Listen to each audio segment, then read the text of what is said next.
Aprovechamos también de saludar a todos los participantes. Estos cursos, Ramón, lo hemos orientado con el objetivo de que nuestro fútbol playa progrese lo más rápido posible. Y para eso queremos formar jugadores, queremos formar técnicos, estamos trabajando en formar arbitraje, y estamos trabajando con un plan escolar que puede ser muy interesante. En definitiva, estamos muy interesados en que nuestros técnicos fundamentalmente y nuestros jugadores reciban y conozcan las experiencias de ustedes. Hemos tratado de tener lo mejor de América aquí. Hemos tenido a Guga, no sé si lo conoce, a Guga Claro, bueno, cómo no. Sé que tuviste a Petrazo de Argentina, gran amigo mío, a Guga, que es la primera persona con la que yo pude platicar de fútbol de playa ya como entrenador de la selección en una eliminatoria asiática y bueno, pues es técnico de Paraguay, ha recorrido muchísimos países, es un tipo con muchísima experiencia, muy bien estructurado, a diferencia de mí en su trabajo y en su manera de enseñar el fútbol de playa. Así que, como te digo, darte muchas gracias, saludar a todos los presentes, que participantes, y dejarte con Camilo, que Camilo nos va a hacer las veces de moderador. Yo voy a estar presente permanentemente por ahí con Eduardo. Presentarte a Eduardo Medalla. Eduardo Medalla, te iba a decir que está al lado tuyo, pero aquí en la pantalla está al lado tuyo. Ok. Mucho gusto, Eduardo. Es nuestro técnico nacional, fue jugador. Eduardo, ¿tú jugaste contra México en algún partido? Lo tiene ahí. Sí, ¿cómo está, profe? Sí, en Coquimbo. En Coquimbo tuve la oportunidad de jugar allá con México. Así que ahí le hicimos dos goles, me acuerdo. Bueno.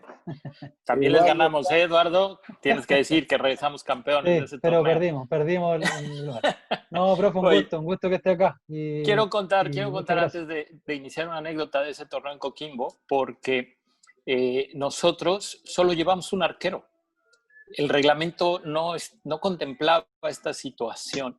Y yo no tenía dos porteros en ese momento. De hecho, al portero que llevo ni siquiera estaba entrenando con nosotros. Había estado alguna vez antes y le llamé y le dije, te quiero mañana en el aeropuerto. Yo te he echado la mano muchas veces y te quiero mañana en el aeropuerto. ¿Necesitas ayudarme? No tengo arquero. Y viajamos con un solo arquero y la realidad es que tuvimos ventaja porque entonces yo llevaba otro jugador de campo y a la hora de hacer las modificaciones teníamos un jugador extra a diferencia del resto de los equipos. Yo no sé si Soccer Worldwide se dio cuenta o si ya había pasado en otros torneos que en poco tiempo se estableció esa regla en donde dos jugadores tienen que ser portero de manera obligatoria y no pueden estar al mismo tiempo dentro de la cancha para evitar este tipo de ventajas. La realidad es que nosotros lo hicimos no tratando de sacar ventaja, era una necesidad, no teníamos arqueros. Fíjese. Bueno, está Eduardo, que es nuestro técnico nacional. Está Camilo, que es nuestro periodista de la federación y es con quien va a trabajar con usted. Y por ahí está Gianni Rivera, que está haciéndonos de operador del sistema. Así que, Ramón Raya, mucho gusto. Muchas gracias por estar aquí y lo dejamos con Camilo. Vamos, Camilo. Gracias. Buenas tardes, Ramón. Bueno, antes de presentarte tu dilatada trayectoria, también quiero contar que nos acompaña nuestro técnico de futsal, Vicente Luise, y el maestro. Se enoja si no le digo que es mi maestro. Y creo que coincidieron en Tailandia, ahí lo vamos a decir. Y el ex técnico de fútbol playa de Panamá, Schubert Pérez. Que saludos a Schubert. Claro nos está viendo. Bueno, para partir, decir que Ramón Raya es instructor FIFA y de CONCACAF. Está a cargo de la selección de México hace 13 años, con más de 200 partidos internacionales. Estuvo en 6 mundiales FIFA, 2007, 2008, 2011, 2015, 2017 y 2019, el último en Paraguay. Bueno, el máximo logro en estos 6 mundiales que ha disputado fue estar en el segundo lugar, perdió la final ante Brasil, ante el poderoso Brasil, pero logró un gran segundo lugar el año 2007. Eso en el fútbol playa, porque también es un técnico que estuvo en el fútbol sala, en el futsal, estuvo en el Mundial de FIFA de Tailandia 2012, que es la única participación que ha tenido el equipo mexicano. Ahí estuvo el profe siendo director técnico. Y también, antes de toda esa larga trayectoria como técnico en fútbol playa y en el futsal, él fue un jugador de fútbol profesional. Primero en la parte juvenil estuvo en la sub-17, sub-20, de hecho fue al primer mundial sub-17 en China en 1985, que en ese año era sub-16, pero después pasó a ser sub-17, y también estuvo en torneos sub-20, sub-23, y en cuanto a los equipos profesionales que Ramón estuvo, Tampico Madero, Club Universidad Nacional, Querétaro FC, Tigres, Club Deportivo Marte y también en Hawái de Estados Unidos. Y bueno, estuvo a punto de representar a la selección de México, pero lamentablemente una lesión lo dejó sin poder debutar en la selección adulta, pero toda su larga trayectoria en el fútbol playa y en el fútbol sala, tenemos acá a un grande de la disciplina. Bueno, esa es el gran currículum, Ramón. Muchas gracias, Camilo, muchas gracias. La realidad es que ya es muy largo porque son muchos años, pero pues si quieres, comencemos. Quiero yo saludar, fíjate, me da mucho gusto. Hay gente importantísima del fútbol mexicano conectada, ¿no? Y gente de fútbol que es gente que le gusta aprender, que hoy están incursionando en la dirección técnica, y me da mucho gusto ver, por ejemplo, a Gonzalo Pineda, mundialista mexicano a nivel mayor, que está conectado. Un saludo. Buenísimo, buenísimo. Hay gente en México y también hay de varios países, también de la ciudad de Iquique, donde se concentra nuestro fútbol playa. Bueno, para partir te comento que primero va a ser el tema, la utilización de sistemas tácticos en el fútbol playa. Después vamos a pasar a dos preguntas que nos tiene, o tres preguntas que nos tiene nuestro técnico de fútbol playa, Eduardo Medalla. Y terminamos con las preguntas de la prensa, que serán 2 o 3. Así que de partida comenzamos con este tema tan interesante que es la utilización de los sistemas tácticos. La primera pregunta, ¿cómo es la elección de un sistema de juego? Bueno, a mí me gustaría empezar unificando los conceptos, ¿no? Hay quien el sistema lo interpreta como simplemente la posición de los jugadores en un equipo en el terreno de juego. Para otros eso sería simplemente el parado del equipo. Y si nos apegamos a la definición de sistema, al concepto de la Real Academia Española, un sistema es un conjunto de principios. Entonces, un sistema de juego sería un conjunto de principios tácticos organizados de manera racional, ¿no? Que tiene que ver con la posición del equipo y sus funciones dentro del terreno de juego. Entonces, así como sucede en el fútbol y en el futsal, en el fútbol de playa pasa igual. Los sistemas tienen que ver con el número de jugadores y la posición que se decida tener en el campo. Los números son menores, obviamente, al solo haber 5 jugadores. La combinación es menor. Podemos hablar de sistemas. Como vengo del fútbol de la escuela antigua, normalmente no menciono al portero y hay gente que me lo exige, más ahora en este deporte donde el portero es tan importante. Entonces lo voy a hacer. Un sistema sería el 1-3-1, otro sería el 1-2-1-1, el 1-1-2-1, el 1-2-2, el 1-1-3. Y en la playa yo creo que la evolución nos irá llevando a lo que también sucede en el futsal, el famoso sistema 4-0, que yo siempre cuestionaré por qué no 0-4, ¿no?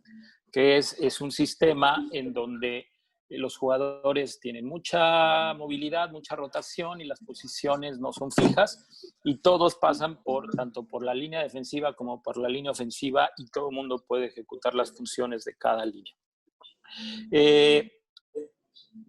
En el caso de los sistemas en el fútbol de playa, igual que en el fútbol, hay sistemas que son rígidos y hay sistemas que son flexibles. Hay entrenadores que optamos por tener un sistema para atacar y un sistema para defender. Creo que hoy en el fútbol moderno existe una conceptualización diferente a la que yo aprendí cuando estudiaba, en donde hoy el modelo de juego es quien determina el sistema. Antes era al revés, antes partías del sistema y partiendo del sistema tú decidías cómo jugabas. Aquí vendría una disyuntiva que nos presentan a todos los que tenemos la posición de tomar estas decisiones. Si el sistema lo elegimos basado en los jugadores, el sistema y el modelo, o si nosotros decidimos el modelo y en base al modelo hacemos la búsqueda de jugadores. Desafortunadamente en el fútbol de playa la situación de cada país es diferente. O sea, yo sé que en Chile ustedes, la federación, hace esfuerzos, no de ahora, de tiempo atrás, tienen torneos, hay una zona, bueno, tiene muchísima costa y hay una zona en donde se juega mucho y a lo mejor el universo de jugadores es más amplio. En el caso de México, realmente era un grupo muy pequeño. En un principio era un grupo que solo podía vivir cerca de la Ciudad de México porque no había presupuesto para tener a nadie concentrado o alguien que viniera de fuera, tenía que sufragar sus propios gastos y eso limitaba. Entonces, esa limitante para mí te obliga a que entonces el sistema se adapte al tipo de jugador al que tú tienes. Soy de la idea que la flexibilidad siempre te dará más margen para tomar decisiones. Si tú trabajas diferentes opciones, un jugador tendrá más herramientas y obviamente trabajándolo en conjunto, porque un sistema no es un accionar individual, sino tiene que ser un accionar colectivo, te dará más posibilidades de que se consiga lo que tú buscas. Ahora, en los sistemas, igual como en el fútbol, pues hay sistemas en donde se prioriza defender y hay otros sistemas en donde se prioriza atacar, sin importar el parado, ¿no? O sea, tú puedes jugar un 1-3-1 y ser ofensivo. 3-1 podríamos hablar de 3 jugadores defensivos y un solo jugador ofensivo. Quiero partir en mi experiencia, mi decisión, cuando yo llego a este deporte, que creo que todavía sigue evolucionando, ¿no? El fútbol de playa que vemos hoy en día es radicalmente diferente a lo que se jugaba hace 10, 12 años, ¿no? Hay mucha más movilidad, hay mucha más exigencia física. El reglamento tuvo cambios en donde el arquero interviene demasiado en la realización del juego, en la iniciación de los ataques, en la decisión de cómo te defiendes y cómo contragolpeas. Y eso fue haciendo que nuestra manera de trabajar el fútbol de playa, hablo de todos los entrenadores, fuera adaptándose y evolucionando. Pero creo que aún tenemos mucho terreno hacia adelante. Soy creyente de que la regla tiene que cambiar, la regla en donde el balón se le puede regresar al arquero, porque eso hoy, con la capacidad técnica que han desarrollado algunos porteros en algunos países que tienen liga o que tienen más oportunidad de jugar a buen nivel, condiciona el partido, ¿no? En el caso, por ejemplo, de Irán y de España, ellos pueden tener la pelota el tiempo que quieran, porque el uso del portero siempre te dará la ventaja numérica, ¿no? Hay una superioridad que no hay manera de equilibrar y pues la misma circunstancia de la cancha le permite a un portero con la técnica suficiente y a unos defensores con la técnica suficiente para tener la pelota entre ellos dos y poder hacer con ese balón y lo que quieran y manejar los ritmos y obligarte a presionar, obligarte a regresar, a estar normalmente en una inferioridad que tienes que emparejar en base a un desgaste físico que al final termina por afectarte. Entonces, en la evolución de estos sistemas, yo puedo comentar que cuando yo llego al fútbol de playa, todavía había equipos que jugaban 2-2, muy estáticos, y pues yo que venía del fútbol, aproveché que en el fútbol estábamos como que un poco más avanzados y empecé a utilizar la incorporación al ataque de gente de atrás para obligar a que la gente de adelante del rival bajara a marcar. Como no estaban acostumbrados, normalmente lo hacían a destiempo, hacían el esfuerzo, lo hacían tarde, había un desgaste de energía y además infructuoso, porque al hacerlo a destiempo, pues no intervenían en la jugada defensivamente. Poco a poco el fútbol de playa fue cambiando, los técnicos fueron investigando, estudiando, probando, ensayando, equivocándose y corrigiendo, y los modelos de juego se fueron pareciendo unos a otros en el momento en el que se descubrió que era la manera más equilibrada de ocupar los espacios y los tiempos. Yo, cuando llegué buscando ese equilibrio, yéndome a la cuestión más burda y más básica del sentido común, pensé, si hay 4 jugadores en la cancha, el equilibrio tendría que ser 2 jugadores de perfil ofensivo, 2 jugadores de perfil defensivo. Las posiciones, como a mí me las enseñaron en su momento, era un defensa, un delantero y 2 alas. Entonces era muy marcado que el delantero era el ofensivo, muy marcado que había un defensa, y entonces yo lo que pensé es, bueno, un ala tiene que tener un perfil más defensivo y el otro ala tendrá que tener un perfil más ofensivo. Les comento, cuando yo empiezo a jugar fútbol de playa, entiendo que la única manera, al ser inferior técnicamente y por esa desventaja técnica tener menos posibilidades y variantes tácticas para atacar, tenía yo que hacerlo en base a cantidad de ataques y buscar una superioridad numérica. Entonces busqué yo siempre atacar con 3, en lugar de, como se atacaba antes, con solo 2, ¿no? Porque las posiciones eran más estáticas y había menos desgaste físico, buscar que mi ala defensiva, por llamarlo así, se incorporara a los ataques, o incluso el defensa si era por sorpresa. Entonces, en ese sistema yo propuse, ¿no?, que el ala ofensiva atacara por sistema, que el ala defensiva atacara como recurso y que el defensor atacara por sorpresa, siempre buscando atacar con 3 mínimo.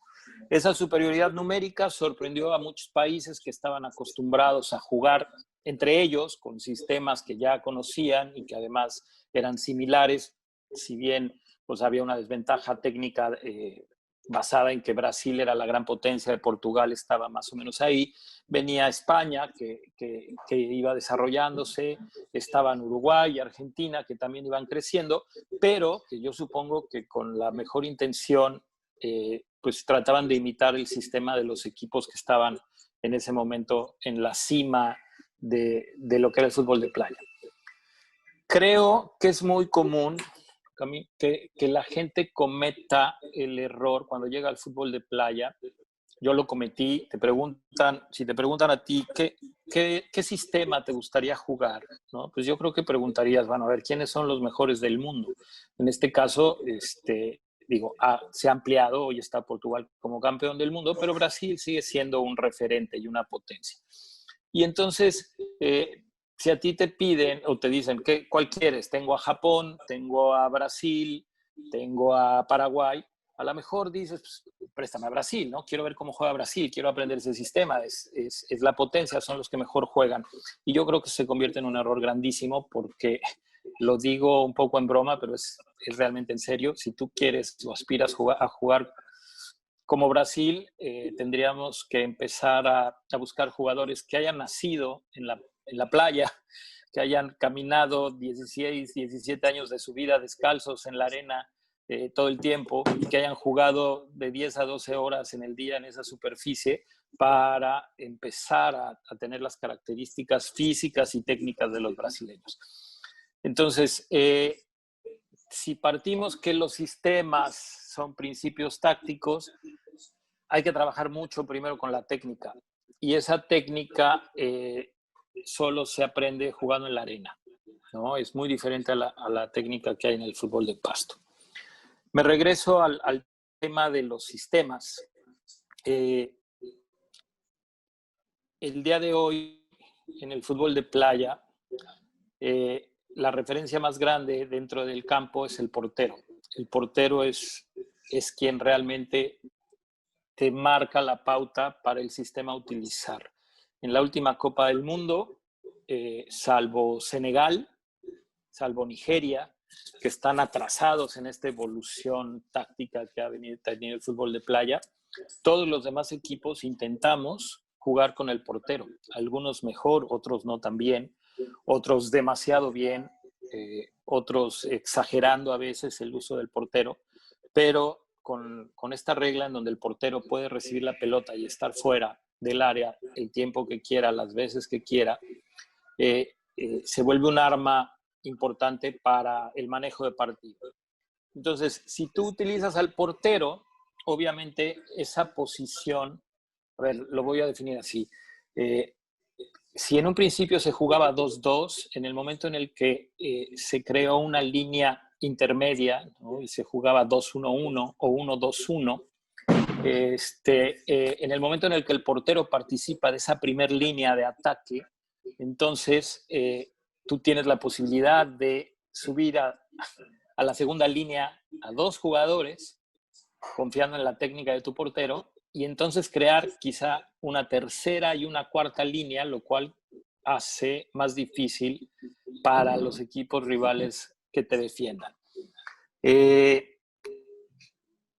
Como te digo, para mí es una situación en donde nos tuvimos que adaptar al uso de la regla, y después pues hubo equipos que empezaron a utilizar ese modelo de juego, empezaron a tener resultados exitosos, y la gran mayoría empezamos a copiar esa manera de jugar por necesidad o simplemente por adaptarnos a lo que estaba presentando.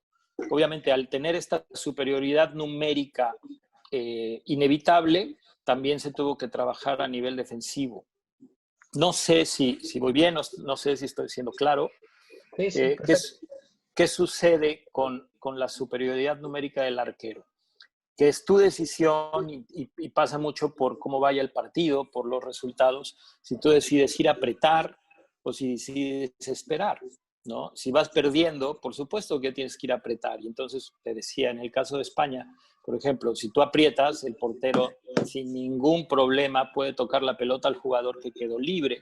Y el jugador que quedó libre, en el momento en el que tú haces una rotación de tus jugadores para irlo a marcar, tiene la capacidad técnica y táctica suficiente para ubicar al jugador que quedó libre. Y en su momento, incluso, podérsela regresar al portero. Entonces, se vuelve un deporte muy difícil de marcar mientras es bien ejecutado a la ofensiva. Cuando técnicamente hay deficiencias, entonces creo también que los entrenadores fuimos descubriendo cómo evitar que se hiciera daño con esa superioridad. ¿Qué se inventó? Que el sistema a la defensiva fuera 2-1-1, teniendo a un jugador atrás del delantero, que fuera normalmente el jugador que saliera a apretar al jugador que recibía la pelota del arquero, ¿no? Si la decisión era que el delantero apretara al portero, el portero tenía 2 opciones, y dependiendo si tocaba a la derecha o a la izquierda, entonces el jugador atrás del delantero es el que sale a apretar. Después de ese movimiento tiene que haber una rotación completa de los jugadores de atrás, porque si no, como te digo, siempre habrá un jugador solo al cual la pelota le puede llegar. Muy bien, me regreso. Sí, perfecto. La siguiente pregunta va muy enfocada en lo que estás hablando de elección, es en cuanto al desarrollo. El desarrollo de tu sistema de juego, ¿cuáles son los factores predominantes que tú ves en ese sistema? Bueno, el desarrollo del sistema de juego, como todo, como en el fútbol, depende de qué fase del juego estés trabajando, ¿no? O sea, hay 4 fases, igual que en el fútbol: cuando atacas, cuando defiendes, cuando pierdes la pelota y cuando recuperas la pelota. Hay una 5ª fase, que es los balones detenidos, tanto a la ofensiva como a la ofensiva, que hay quien los integra tanto al atacar como al defender. Entonces, te explicaba, el desarrollo del sistema se dio por una cuestión reglamentaria. En el momento en el que el portero podía tener ese acceso a ser un jugador más, automáticamente hay una superioridad numérica, y entonces ahí viene la decisión de cada quien, dependiendo, creo yo, del perfil de los jugadores que tú tengas. Si tú tienes un universo amplio, como es el caso de los brasileños o de los rusos, pues entonces, una vez más, te puedes dar el lujo de decir, ok, yo quiero jugar con 2 delanteros clavados en la última zona, o quiero tener la variante de tener un 9 fijo o un delantero fijo y un delantero que tenga más libertad para moverse detrás de él, ¿no? Que tenga la capacidad para poder disparar de abajo, para poder, cuando hablo de disparar de abajo es del gesto técnico de tirar con la pelota rodando sobre la arena, que no es tan fácil de desarrollar para todos, ¿no? La gente que viene del soccer le cuesta mucho trabajo, es un gesto técnico que hay que aprender y que tiene que ver con que la pelota esté en movimiento o que se use la potencia y velocidad suficiente para que la resistencia de la arena sea vencida tanto por la potencia como por la velocidad, ¿no? O sea, lo explico. Si tú tiras un balón sobre la arena y lo tiras despacio, las dunas influyen en el movimiento de la pelota. Si tú la tiras fuerte, pensando con un arquero que la tire por abajo del brazo rodando, la pelota normalmente en una cancha de arena, esa fuerza y esa manera de rodar vence la resistencia de la arena y entonces el trayecto es más, podríamos decir, más directo y más fácil de que un jugador le meta el pie.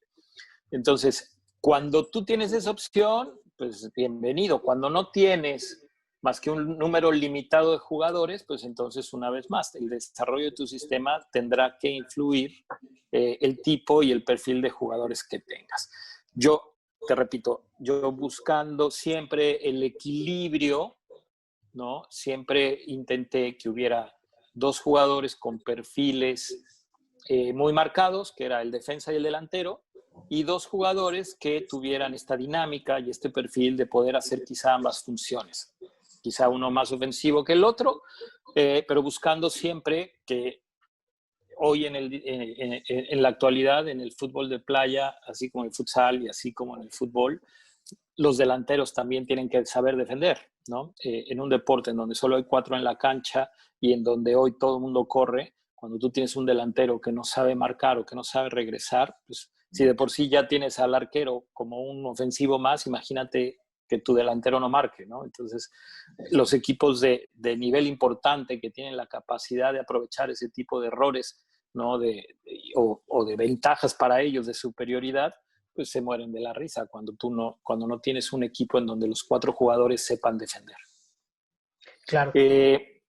Déjate, digo, en el desarrollo del sistema, obviamente, influye el cambio de reglamento. El hecho de que el portero hoy sea este jugador clave, ¿no?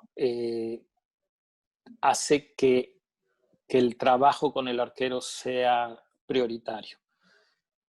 El problema a veces es que no todos los arqueros en su formación, ¿no?, tuvieron la capacidad de trabajar con la pelota. Hoy en día, así como lo vemos en el fútbol, el portero es un jugador más en el tránsito de balón. Hablo del fútbol de campo, el fútbol de 11 contra 11.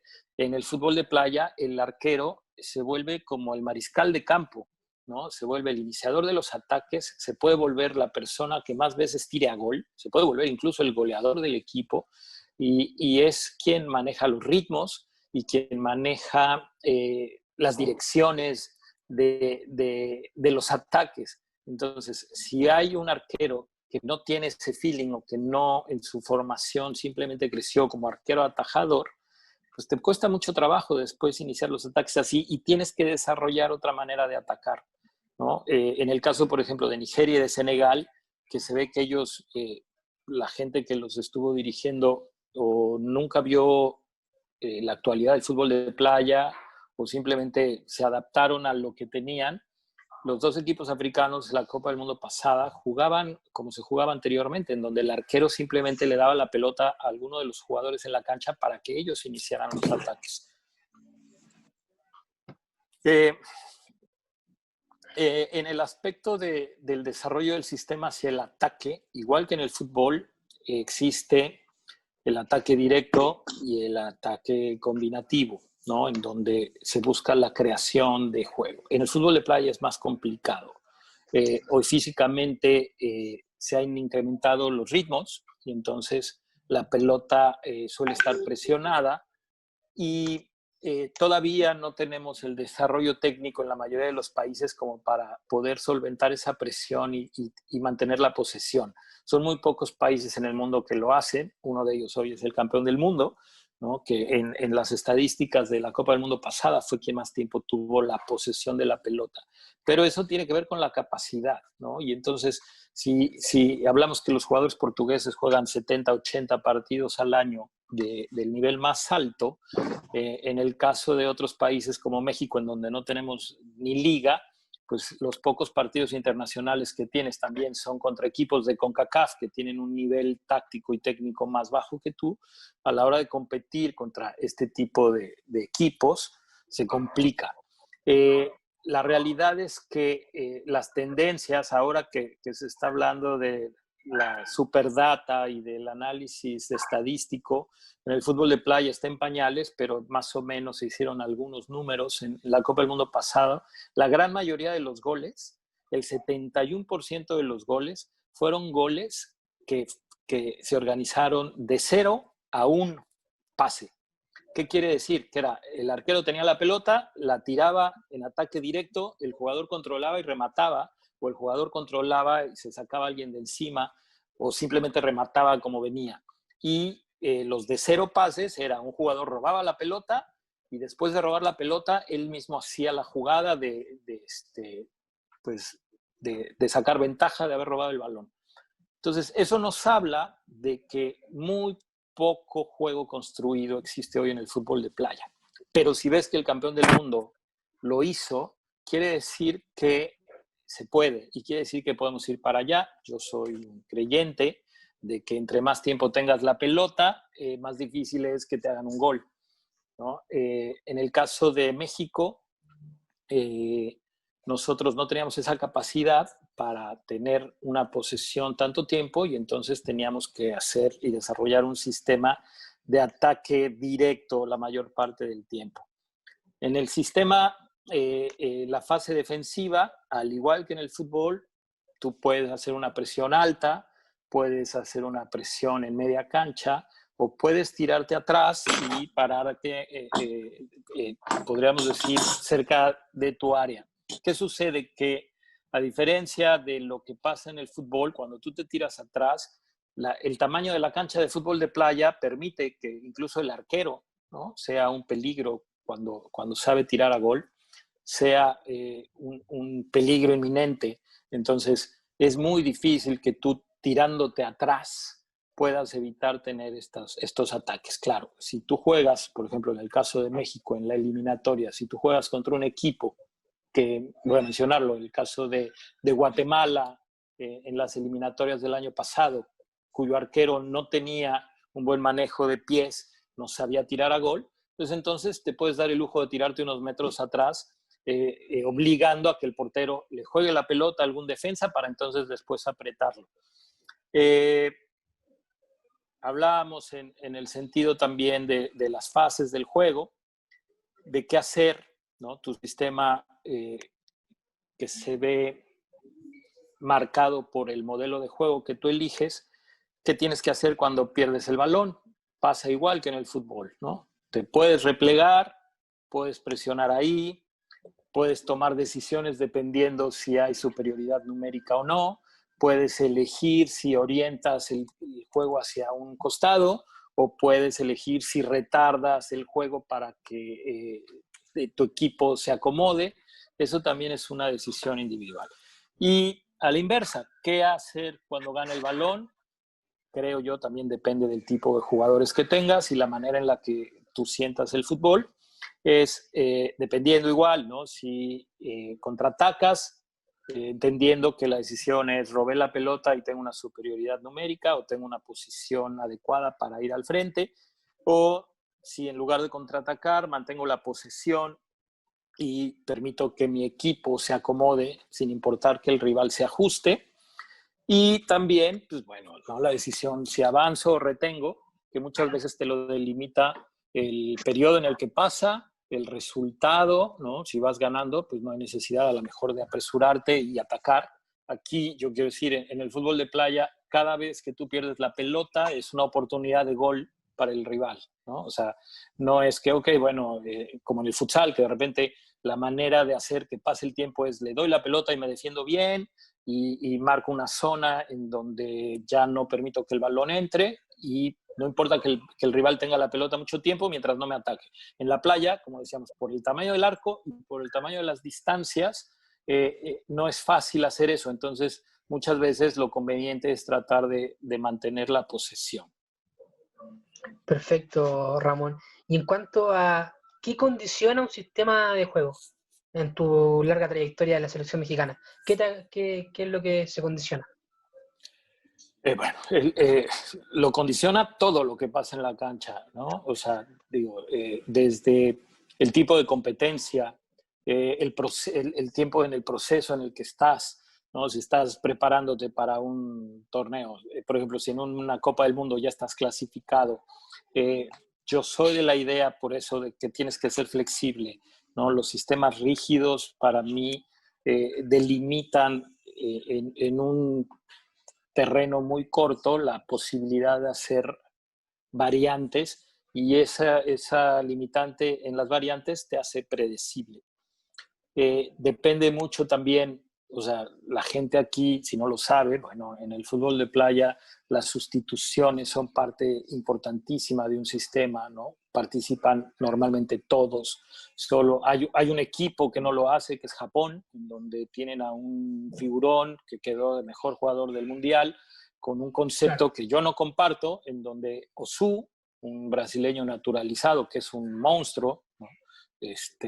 Físicamente y técnicamente, que nunca sale, que no sale nunca, que juega los 36 minutos, que no tiene una sustitución, que en casos muy raros y muy especiales, y pues a mi gusto eso te da una ventaja porque tú puedes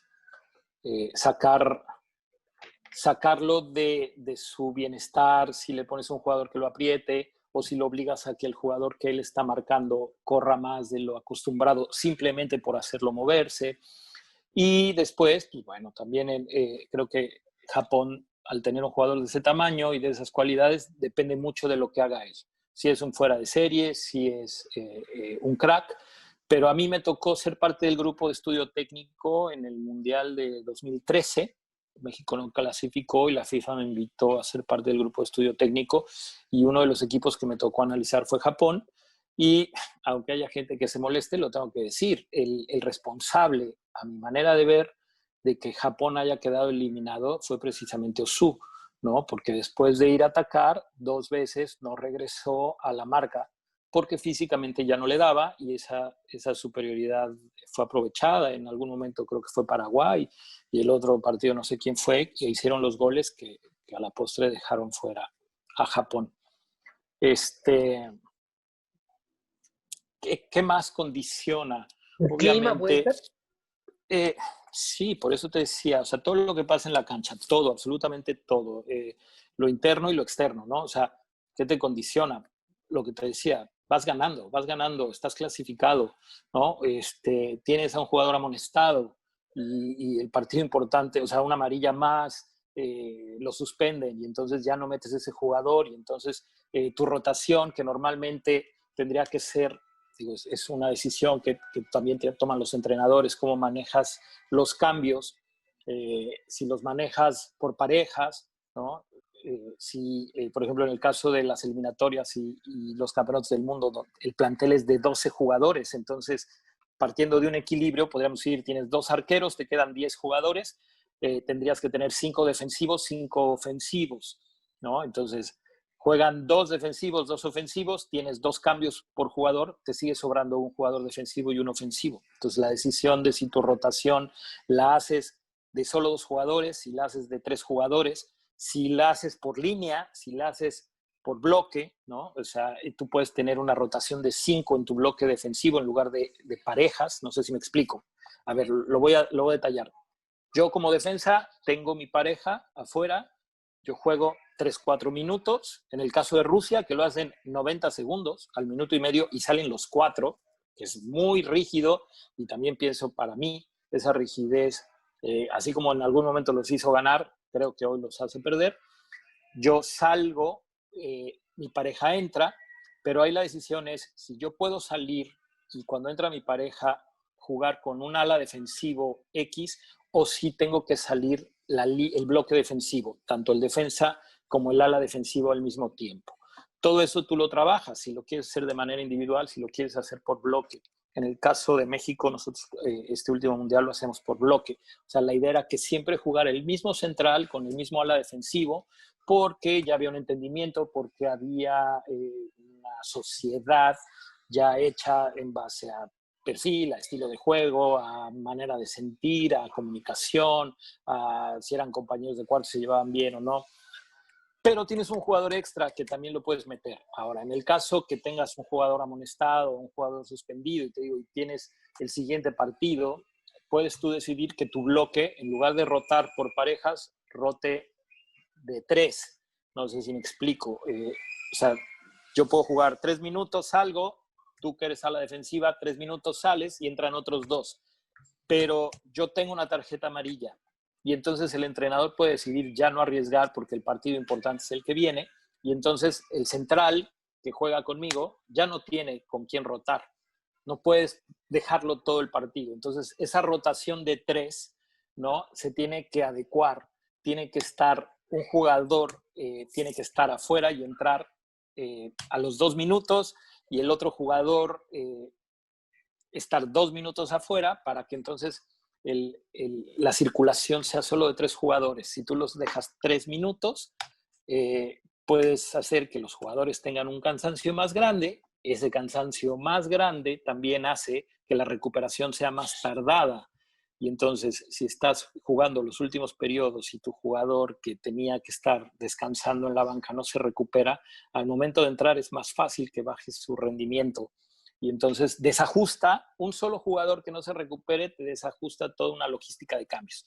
¿Qué he aprendido yo? Y esto es como consejo a la gente que está interesada en dirigir en la playa, que es básico y que hay muchos equipos que no tienen una buena logística de sustituciones y eso es una ventaja que en nosotros en algún momento pudimos aprovechar, ¿no? El último mundial no fueron buenos resultados para México por diferentes circunstancias, físicamente no llegamos bien, el preparador físico no era alguien que se incorporó, que no elegí yo, que no tenía ningún conocimiento de la modalidad, veníamos de jugar un torneo, los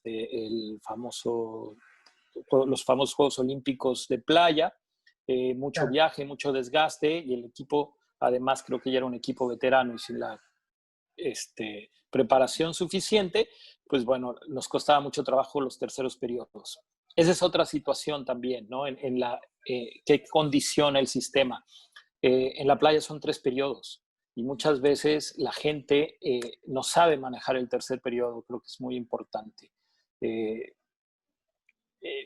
Si tú estás acostumbrado a jugar solo 2 periodos, para el tercer periodo normalmente llegas muerto y es quizá el periodo más importante porque ahí es donde se definen los partidos, ¿no? A mí me tocó alguna vez estar en un partido en donde en los últimos 4 minutos hubo 6 goles, ¿no? Y un partido que íbamos ganando por 3, lo terminamos perdiendo. O sea, nos dieron la vuelta, empatamos y todavía nos hicieron un gol más. Hubo 6 goles en 4 minutos en un partido que se suponía estaba resuelto. Perfecto, Ramón. Y en cuanto esta pregunta es complicada para todos los técnicos. El sistema de juego, el modelo de juego, se adapta, a las características de los jugadores o al revés, los jugadores se adaptan a la característica del modelo de juego. Yo creo que es decisión personal, ¿no? Yo creo que en el fútbol no hay recetas de cocina para tener resultados importantes. Yo soy de la idea que tienes que jugar con las condiciones como vengan, ¿no? O sea, lo ideal sería que tú tengas una idea, un sistema y un modelo de juego y te puedas dar el lujo de decir, a ver, a mí me gusta tener un ala ofensiva zurdo y un ala ofensiva diestro, ¿no? Entendiendo que además quiero que los dos tengan gol, pero que tengan ida y vuelta para que también me ayuden a la cuestión defensiva.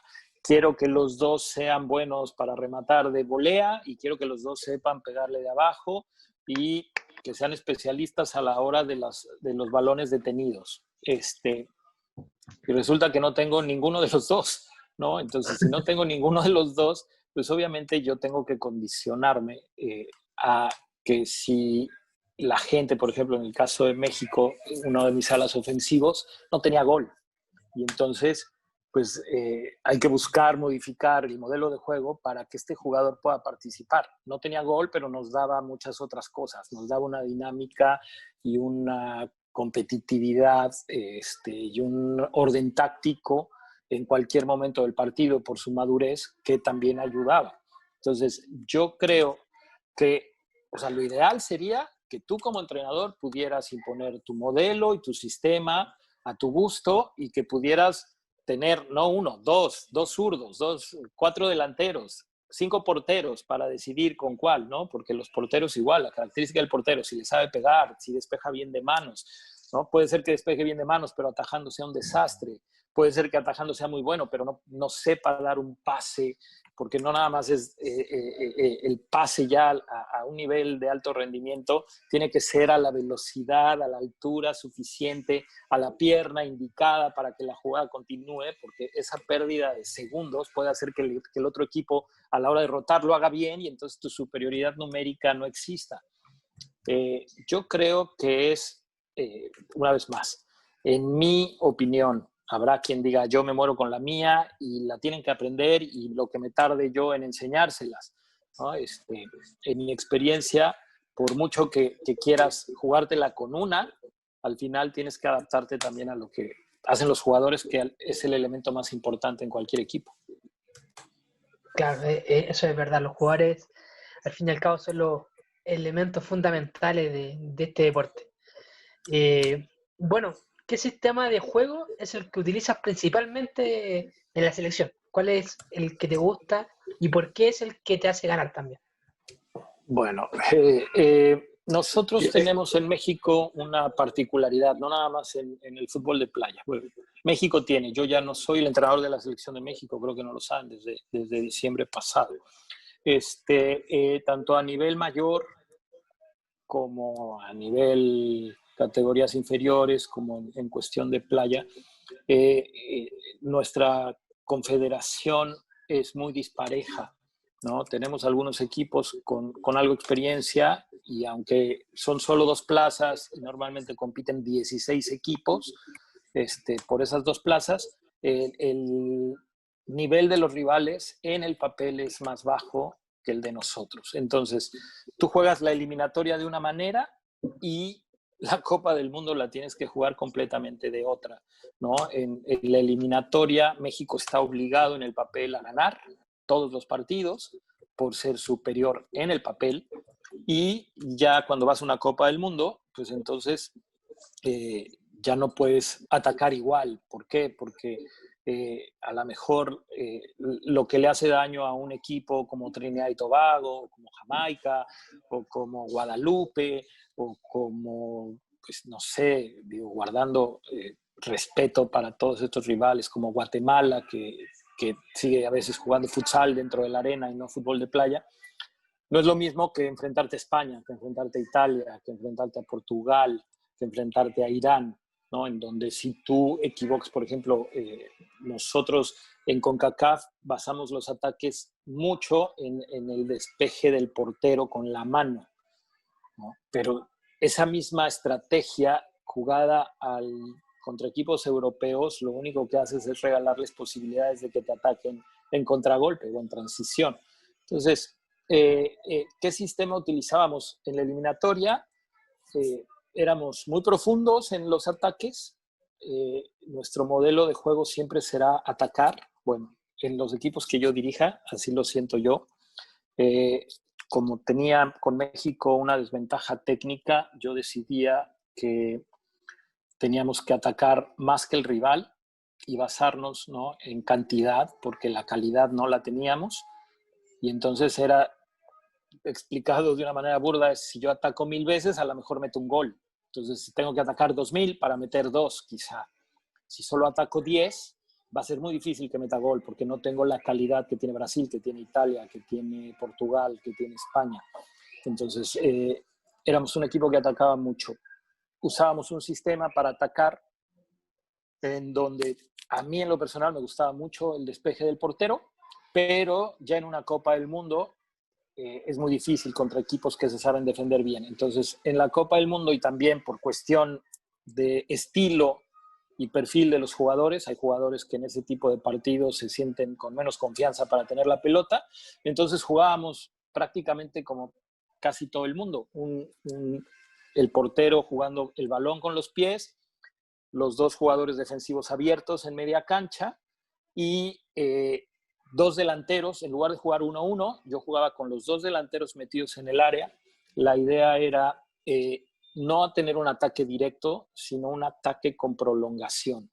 El ataque directo depende mucho del despeje del portero. Y si el portero no tiene la técnica suficiente, un jugador más inteligente, como son los europeos con mucha experiencia, te anticipan y te roban la pelota. Entonces, la manera de hacer llegarle la pelota al delantero, para mí era prolongándola, ¿no? Que hubiera un segundo pase. Entonces, la pelota iba normalmente por fuera a la banda y el jugador de la banda tenía que poder decidir si la prolongaba de primera o si la paraba sin dejarla caer, porque si la dejas caer se pierde un tiempo, y la tocaba. La idea era que el portero tuviera la pelota, si no lo presionaban, que buscara tirar a gol, con los dos jugadores al frente estorbando al portero rival o buscando una desviada, y si el rival te presionaba, entonces salir por el lado del rival que te presionaba para aprovechar esa superioridad numérica. No desperdiciar tiempos, porque la rotación a esos niveles se hace muy bien, y entonces si tú la pelota, en lugar de prolongarla de primera o en dos tiempos, la bajas a la arena, en el momento en el que la levantas, ya están marcados. Ya los jugadores ya otra vez regresaron a su posición normal y quizá la única opción que tienes es regresarla al arquero. Hay equipos que se pueden dar el lujo de regresársela al arquero. Nosotros, cada que se la regresábamos al arquero, para mí era desperdiciar una oportunidad al frente. Cuando la pelota llega al costado, la idea es que el jugador que recibe el balón tenga una referencia, que es el delantero. El delantero es el que marca el pase, ¿no? Puede pedirlo ahí en el centro, que esa, podríamos decir, la manera de que el jugador que recibe la pelota supiera que el balón iba al centro es, no había un grito. Si no había un grito, entonces la pelota tenía que ir al centro, entendiendo que el delantero ya había ganado posición o esperaba ganar la posición a la hora que viniera la pelota. La otra es que la prolongación fuera por la banda. En ese, podríamos decir, la referencia era el delantero gritando a la banda, y después de que el delantero llegara a la banda tenía la obligación o de jugarla de primera hacia el jugador que se incorporaba, o de ganar un saque de banda y aprovechar que un saque de banda en el fútbol de playa se puede hacer con el pie o con la mano, y en el último tercio con la mano puede ser un pase de gol, ¿no? Buscando normalmente un segundo movimiento, una finta, y ya sea un pique a primer poste o el que a nosotros nos funcionaba más, que era fintar a primer poste y correr a segundo poste. Eso implica una buena técnica de saque de banda, que la verdad es que a muchos jugadores les costaba trabajo, no entiendo por qué, ¿no? Falta de técnica. La otra opción es el balón a media cancha y el segundo jugador que está en el área se mueve, ya sea que se bote o se mueva a segundo poste.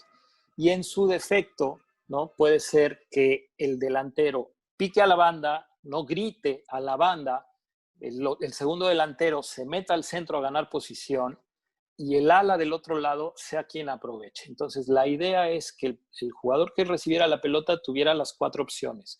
La pudiera regresar al portero, se la pudiera dar al delantero más cercano, ya sea en medio, ya sea a la banda, pudiera tirársela al segundo delantero, ya sea en medio, si el primer delantero se abría, o ya fuera segundo poste, o si el primer delantero se abría, el segundo delantero ganaba el medio, que hubiera un grito a segundo, y entonces el balón tenía que ir prácticamente sin ver, porque se entendía que el jugador del otro costado de media cancha había ganado la posición en velocidad. Todo esto, por supuesto, requiere mucha precisión técnica. En el momento en el que no hay precisión técnica, como te decía en la playa, es regalarles una oportunidad de gol. Y entonces eso hace que tengamos a la defensiva un sistema en donde la idea es presionar en ese momento la pelota, no replegar, ¿no? Tratar de que la pelota se recupere ahí o se muera ahí. Muy difícil contra equipos de muy buen nivel.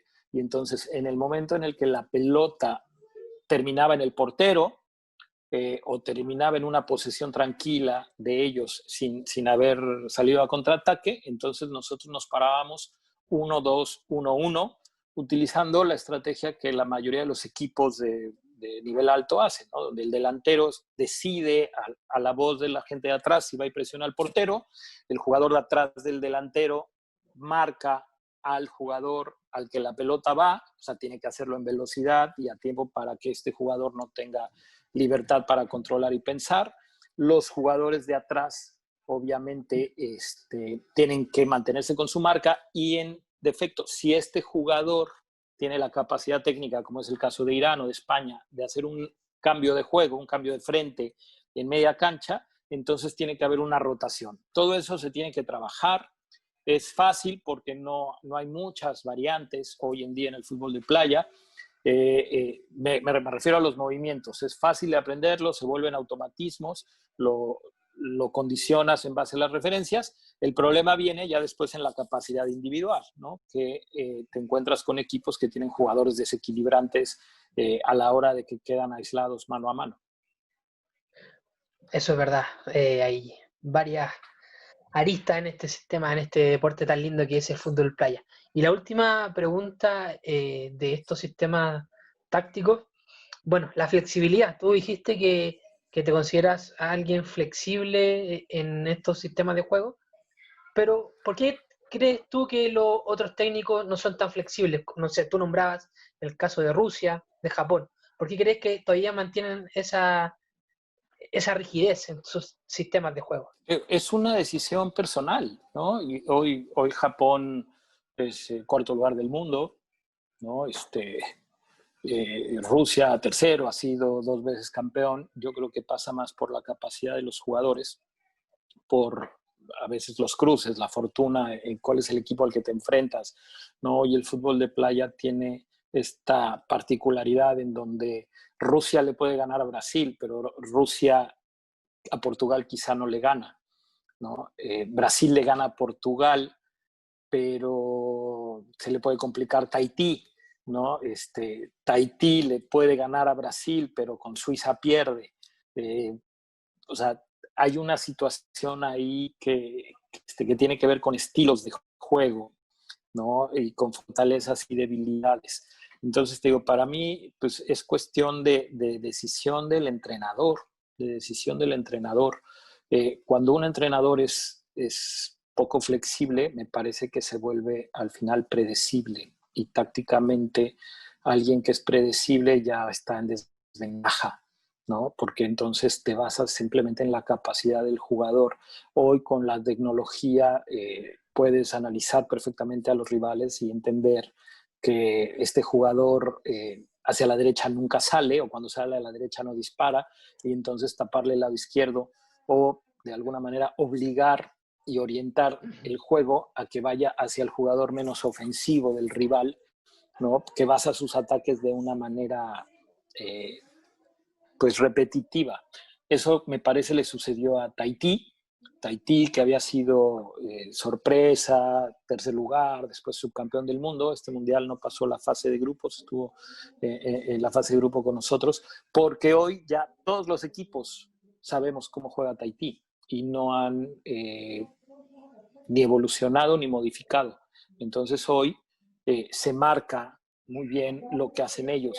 Quiero contar, esto es importante porque el reglamento también cambió hace algunos años en donde la tijera, conocida en algunos países como chilena, ustedes que son chilenos, la famosa tijera es permitida, no se compite si tú tienes posesión de la pelota. Entonces, las estadísticas dicen, y yo aquí se las dejo de tarea, ¿no? Todos los entrenadores hemos trabajado mucho hoy. No podrías ser jugador de fútbol de playa si no sabes realizar una tijera, en teoría. Pero los números dicen ahí les van los datos fríos. Hubo 450 intentos de remate de chilena o de tijera y solo hubo 26 goles. De 450 intentos, solo hubo 26 goles, de los cuales Italia metió 8. ¿No? Italia, que tenía un especialista que quedó goleador del torneo y que precisamente a Tahití, que no evolucionó en su marca, les hizo creo que 4 de chilena. Los demás equipos, o sea, Tahití metió 2, Paraguay metió 1, Portugal metió 1, Brasil metió 1. O sea, Portugal tiró 25 tijeras y solo metió 1. Brasil tiró 21 y solo metió 1. Estados Unidos tiró 40 y solo metió 1. Entonces aquí, digo, es una cuestión que yo entiendo ahora que terminó la Copa del Mundo. El cuestionamiento sería, ¿vale la pena utilizar ese recurso cuando los números dicen que no es la mejor opción para atacar? ¿O se está desperdiciando? Sé que a los organizadores y a los empresarios, bueno, pues les encanta que haya tijeras, ¿no? Por eso el cambio del reglamento. Por eso dijeron, tírense tijeras, protéjanla, porque eso es lo que le gusta ver a la gente en la tele. Pero ya a la hora de hablar de un deporte competitivo, pues resulta que no está funcionando, que no se están metiendo los goles que uno pensaba. Perfecto, Ramón. Tremendo dato el que hice de la tijera, porque se usa mucho en este deporte, a considerar para futuro campeonato. Ahora te dejo con Eduardo Medalla. Eduardo te va a hacer un par de preguntas sobre esta tremenda charla. ¿Estás ahí, Eduardo? Sí, no sé si se escucha bien. Se escucha perfecto. Ahora te dejo con Eduardo, quien te va a hacer unas preguntas, y después vuelvo yo con las preguntas de la prensa. Claro. Profe, bueno, ya lo saludé, pero nuevamente siempre un gusto hablar con usted de Fútbol Playa. Volviendo al inicio de lo que es la charla, uno hablaba muchas veces en el inicio del Fútbol Playa, ir copiando estilos, ir copiando sistemas, ir copiando o ir aprendiendo en este camino de ir descubriendo diferentes formas de jugar el Fútbol Playa. Me acuerdo en ese campeonato que le mencionaba anteriormente en Coquimbo, que nosotros no habíamos visto la modalidad, o sea, de tan cercana, en relación a lo que hablaba usted recién, del sistema de utilizar los cambios a nuestro favor, de utilizar los cambios como un arma en relación a muchos aspectos, ya sea el aspecto físico, ya sea el aspecto de que un cuarteto juegue con un sistema y otro cuarteto juegue con otro sistema, de que los cuartetos sean en pareja. Entonces nosotros, por lo menos yo en lo particular, me quedó muy grabado ese campeonato y me llamó mucho la atención cómo lo hicieron ustedes en Coquimbo, y que entraban los 4 cada 3 minutos, entraban los 4 y eso se vuelve y fue algo que nos llamó mucho la atención de un sistema muy intenso, que le da mucha intensidad al juego, en donde se privilegia las transiciones. ¿Cómo usted, el profe Ramón Raya, determinó esa modalidad en ese tiempo? A ver, yo cometí el error que comentaba, ¿no? Pedí videos de Brasil. En Brasil había jugadores que estaban 6-7 minutos en la cancha, goleaban casi a todo mundo, dominaban la modalidad.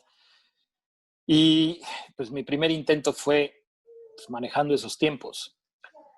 Tuve la posibilidad de viajar a Dubái a ver la eliminatoria asiática, y ahí, además de conocer al buen Guga, que ahora es técnico de Paraguay, también tuve oportunidad de ver a Japón.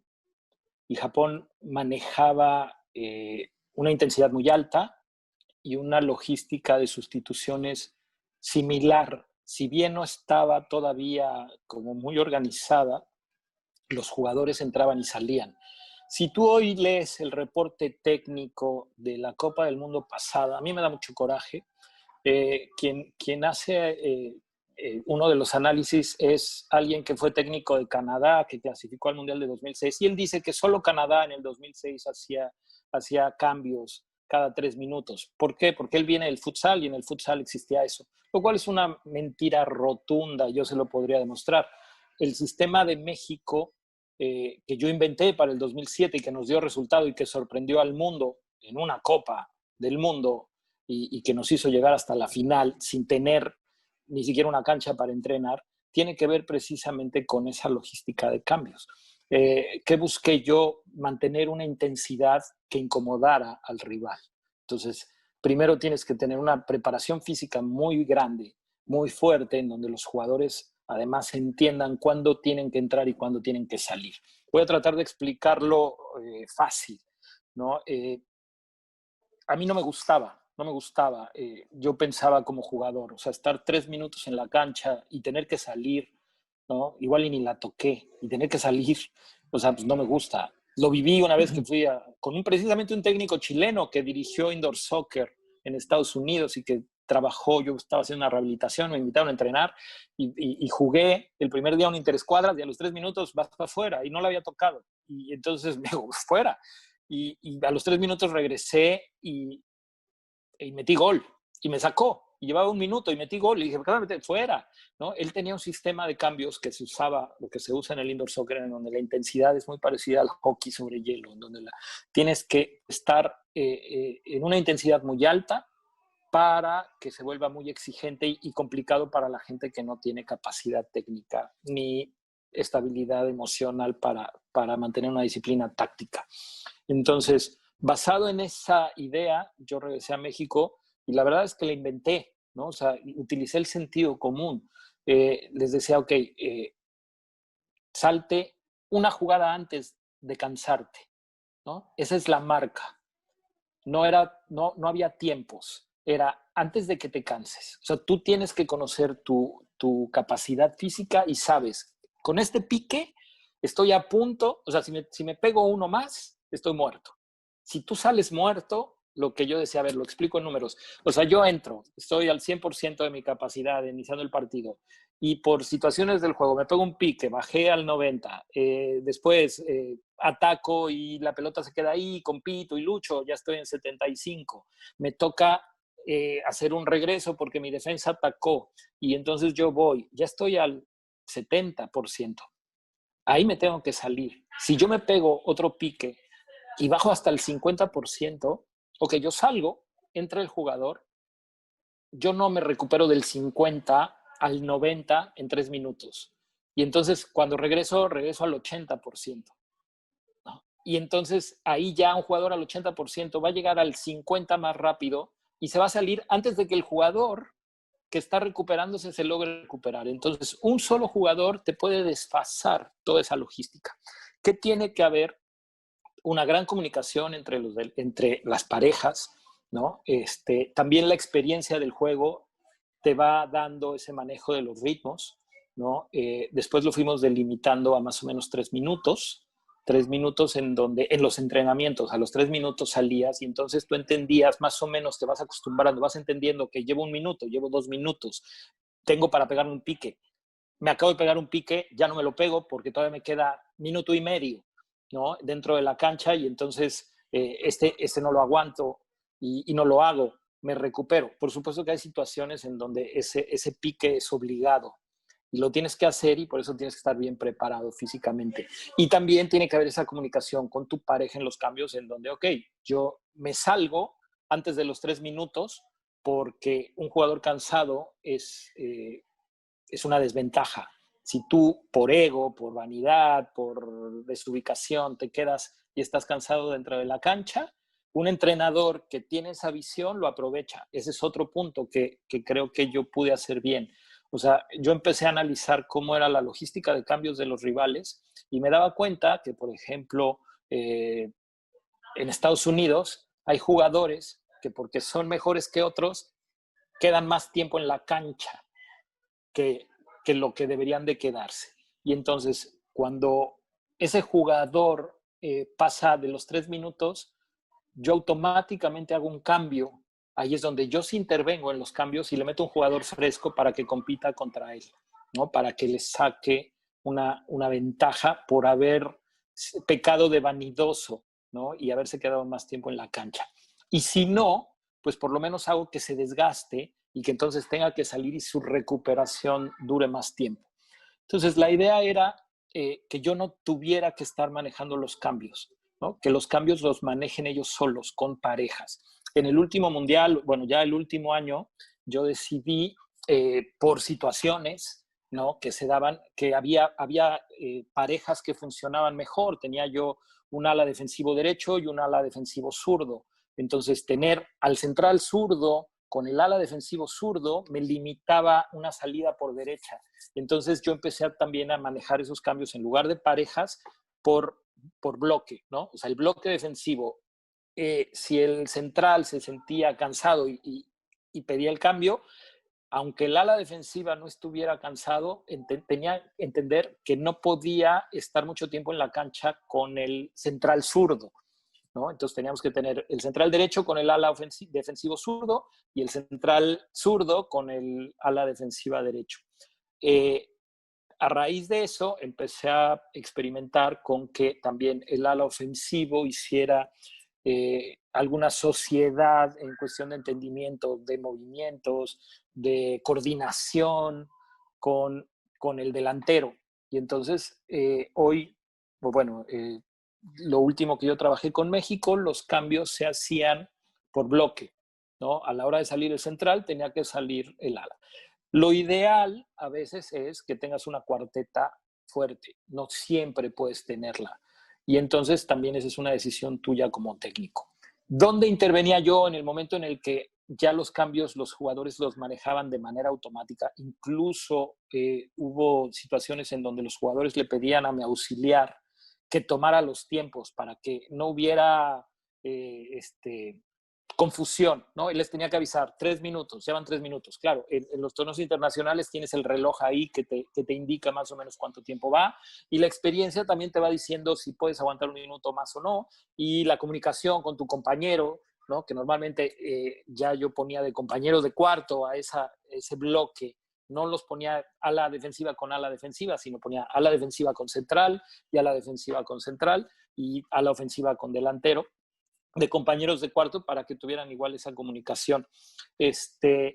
Cuando interviene el entrenador, en mi caso, digo, esta automatización de los cambios por parte de los jugadores a mí me permitía observar la logística de cambio de ellos y tener ese ojo de ver, ¿no? Este jugador ya tiene más tiempo en la cancha o ya se pegó un pique innecesario, entonces es momento de hacer un cambio. Aunque los jugadores que están adentro no estén cansados y los de afuera ya están recuperados, los metía para que ese bloque aprovechara que del otro lado tenían una línea defensiva quizá con demasiado tiempo en la cancha. Me funcionó afortunadamente, ¿no? Creo que tiene que ver con pues, la desventaja que es competir fatigado contra alguien que viene recién recuperado. Así fue como se manejó, mi querido Eduardo. Así lo hicimos y fue funcionando. Es comunicación, es coordinación y es delimitar los tiempos y que el jugador entienda que es más importante el equipo que él como jugador, ¿no? O sea, por mucho que tú quieras estar dentro de la cancha y meter un gol, al final lo que importa es que el equipo gane, no que tú metas un gol, ¿no? Habrá gente en otros equipos y en otras selecciones en donde el jugador decide si se queda dentro o se sale, y para mí eso afecta la parte colectiva.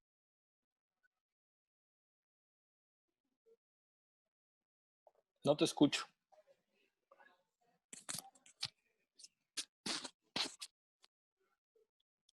No te escucho. Yo no tengo audio.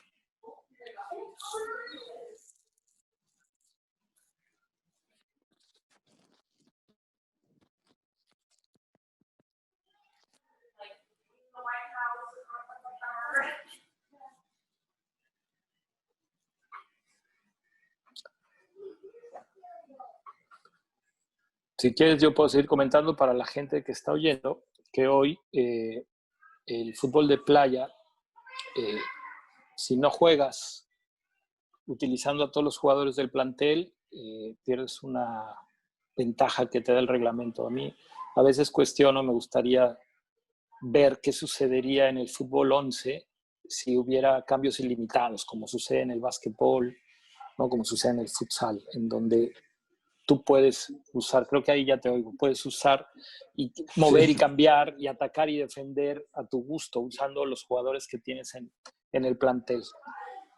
Obviamente esto maneja una intensidad más alta, ¿no? Te permite mantener un ritmo más alto. Y si el otro equipo físicamente no está preparado, entonces con esta cuestión física compensas quizá la falta de técnica y de táctica. Y si volvimos, profe. Te agradezco, Ramón, que hayas hecho este alargue televisivo, debido al percance tecnológico que tuvimos. Espero que me hayan escuchado. Si no, me la pasé hablando solo. Todos escuchamos, pero nos quedamos sin audio, así que estuvo bien, y el alargue que hiciste estuvo genial. Así que siguen, Eduardo, sigue. Sí, y el otro, ya para sacarlo un poquito del tema, profe, tiene relación con una pregunta que, bueno, que para nosotros es súper importante conocer la realidad de otros países.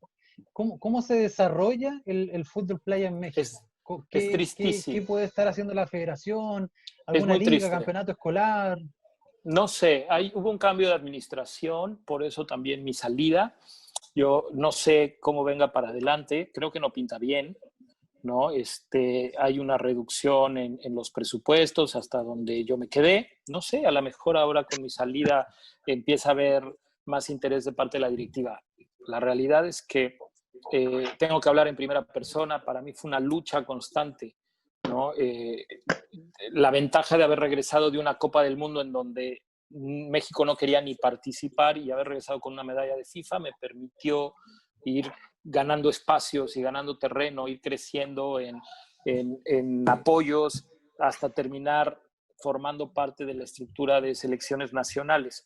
Una cuestión que hoy en día pues termina en que en esta modernidad en donde el director deportivo o el coordinador tiene más poder de decisión que el director técnico, ¿no? Que creo que es un modelo no reciente, pero tampoco viejo, en donde las decisiones, según yo, tendrían que ser en conjunto y no aisladas, que se toman más en la oficina que en la cancha, entendiendo que también un entrenador no debe tener el poder absoluto sobre lo que pasa en el entorno.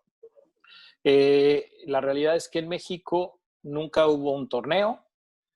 Cuando yo presenté proyectos, planes, etcétera, después de muchos años conseguí que se hiciera un torneo.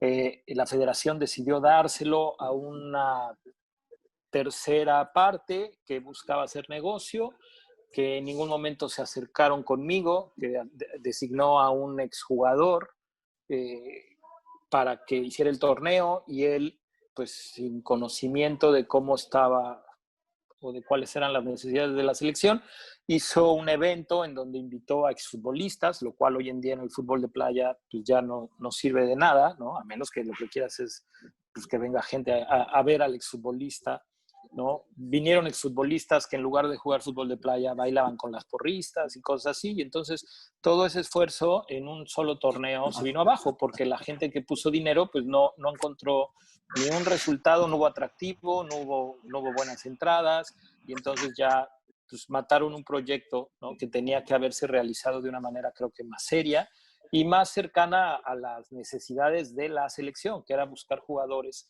dentro de este submundo, ¿no?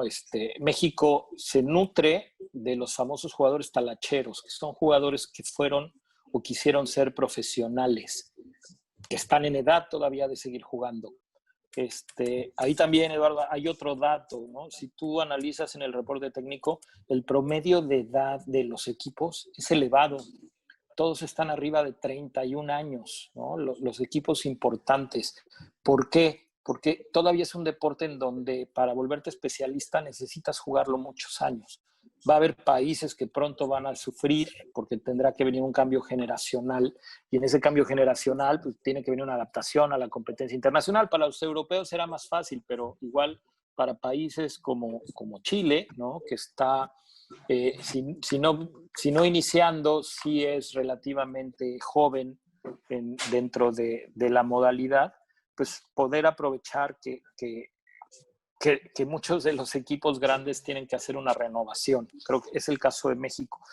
Yo recurría a estos jugadores que fueron relegados del fútbol por la razón que haya sido, por falta de capacidad, por falta de competitividad, por falta de disciplina, por lo que fuera, y que les interesaba venir a aprender.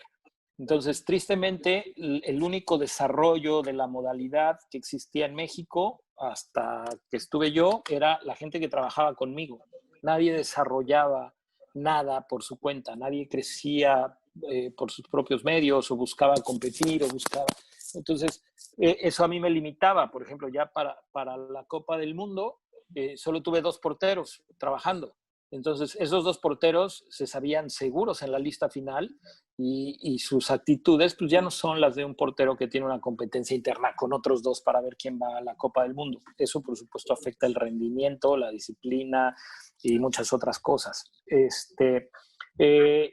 En el 2009, en base a mentiras, yo pude conseguir que se construyera una cancha de fútbol de playa, ¿no? ¿Y cuáles fueron las mentiras? Hubo cambio de administración también, llegó el director nuevo y yo al director anterior le había mostrado planos, presupuestos, diferentes modelos de construcciones de canchas, diferentes opciones dentro del centro de alto rendimiento y todas las respuestas eran negativas, pero no había ninguna respuesta por escrito, todas eran habladas, todas me decían, no, estás loco, no va a pasar. Entonces, cuando llegó el nuevo director, cuando me toca ir a saludarlo, me dice, ¿cómo estás? Le digo, preocupado, porque el director anterior ya me había autorizado la cancha. Nada más que estoy seguro que no dejó nada por escrito. Y entonces me dijo, no, pues no hay nada por escrito. Le digo, mira, aquí está todo lo que le mandé. Y entonces, bueno, pues sí, efectivamente yo tenía correos y correos y correos con diferentes planes, presupuestos y todo. Y él, pues me creyó. Lo cual, la realidad no es que yo lo haya engañado, pues es que era una necesidad, ¿no? Es ridículo, así como pasa con la selección de futsal, que México no tenga una instalación, o sea, no nada más no tiene liga, no tiene una cancha. Y entonces, si bien fuimos subcampeones del mundo sin cancha, sin balones y con un plantel limitado, sorprendiendo a todos, pues no es una historia que se pueda repetir muy seguido. Yo creo que de hecho no vuelve a pasar, ¿no? Tuvimos la fortuna de que tuvimos la fortuna, Luis, que era un momento en donde el fútbol de playa todavía no evolucionaba tácticamente lo suficiente como para que viniera alguien externo y aplicara algunos conceptos de fútbol adaptados a la arena y sorprendiera, ¿no? Hoy es muy difícil, la gente es ya muy profesional, hay gente con mucha capacidad, los entrenadores están más capacitados, ya hay un estudio, una evolución, hay conceptos claros y aunque todavía hay mucho trecho por delante, hoy sería muy difícil que llegara alguien de fuera, ¿no? Y digo, sucedió el Mundial pasado, que por ejemplo Senegal sorprendió a equipos y yo creo que tiene que ver ahí con falta de capacidad de la gente a la que se enfrentaron, que no supieron descifrar este caos que era Senegal, ¿no? Que por ejemplo en números meten 17 goles y 15 de ellos son jugadas en donde la recuperan y tiran desde donde estaban, ¿no? Y entonces, sin tener un juego de conjunto o una táctica organizada, Senegal, pues por el tipo de jugadores que tiene, de raza negra, fuertes físicamente y que le pegaban a gol de todos lados, de repente se encontraron con la fortuna de que del otro lado no supieron descifrar y avanzaron. Pero pues ya enfrentando equipos más fuertes tácticamente, no tenían chance, ¿no? de seguir.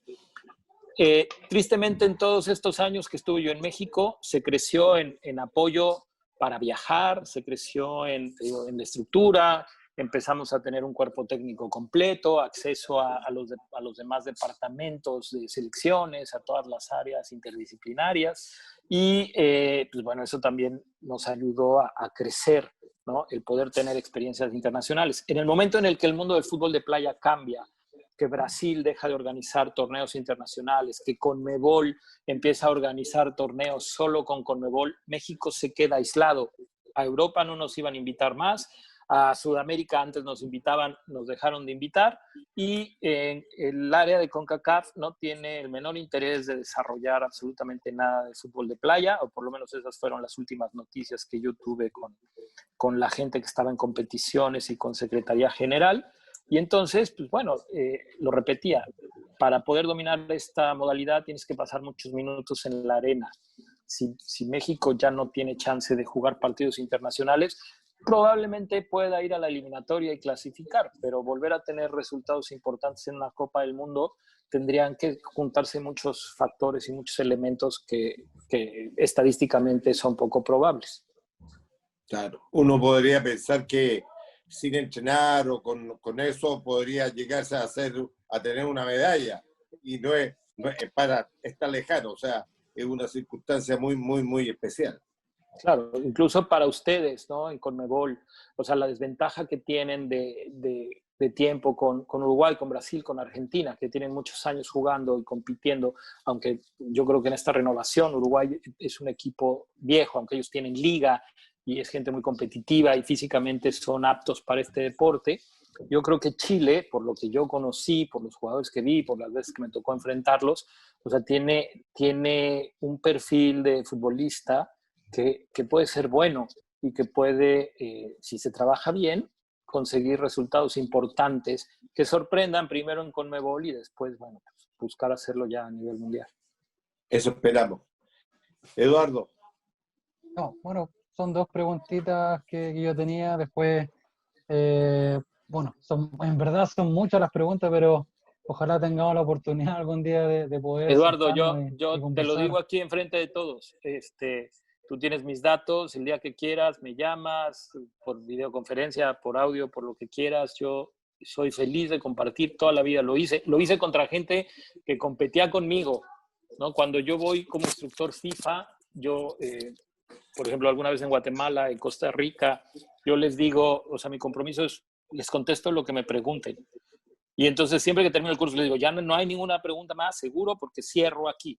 Y entonces decía, qué bueno que no me preguntaron cómo le gano a México, porque mi compromiso es, yo les contesto todo lo que me pregunten. Y si me preguntan cómo le gano a México, les tendría que haber dicho, ¿no? Cuáles eran nuestras debilidades y por dónde nos podían ganar. Entonces yo a ti lo que te ofrezco es compartirte toda mi experiencia, ¿no? Y el mucho conocimiento, con mucho gusto. Fantástico. Eso nos dijo Vicente. Vicente nos recomendó contigo. Nosotros sabíamos que México tenía no había ganado 2 veces, que tenía muy buen fútbol playa, que había tenido una buena actuación en el Mundial. Vicente fue el que nos hizo el contacto contigo, me dijo, yo tengo el contacto con Ramón, le podemos hablar para que nos apoye y esté con nosotros. Vicente es importante en que México haya clasificado a Tailandia, ¿eh? Es de la gente que me compartió igual sus conocimientos. Tú sabes que Vicente también es el que está trabajando en fútbol sala con nosotros.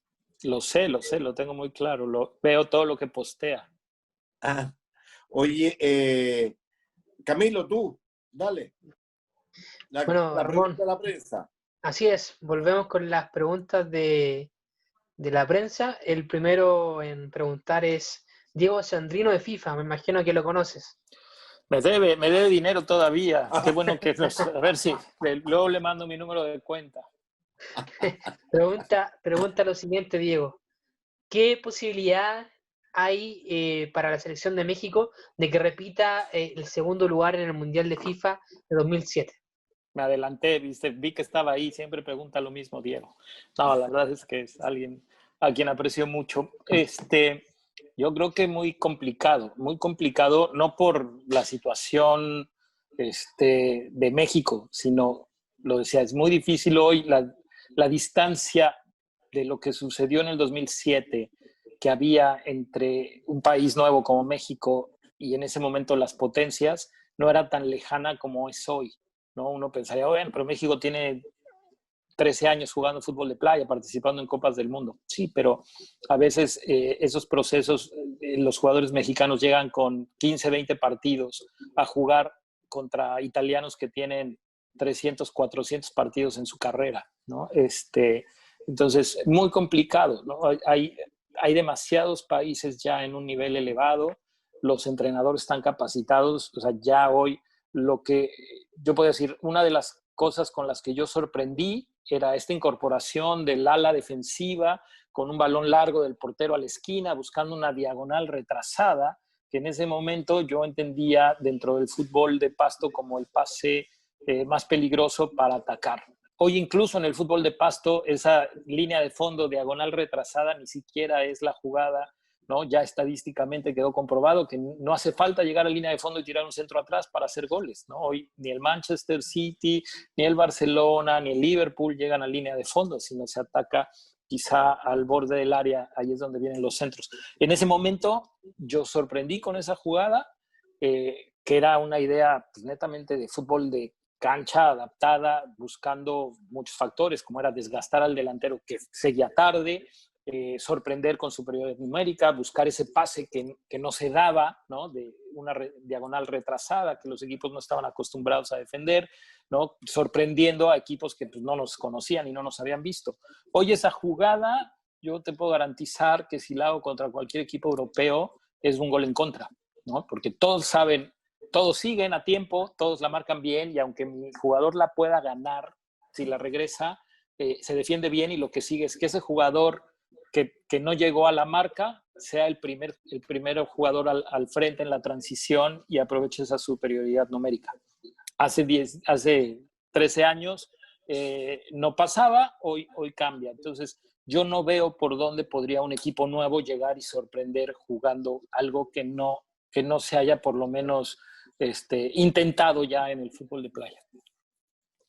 Buenísima, Ramón. De hecho, me equivoqué yo, tengo que decirlo. La pregunta era, ¿qué posibilidad hay que un equipo que llega por primera vez a un mundial pueda hacer lo que hizo México? Esa era la pregunta y bueno, lo contestaste en tu respuesta. La otra pregunta te la hace Leandro Morales, periodista chileno de Pasión por el Futsal, que está ligada al futsal. Usted dirigió en el fútbol sala a la selección que compitió en Tailandia 2012.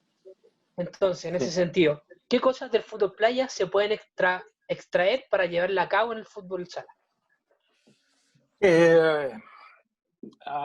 Yo creo que no hay.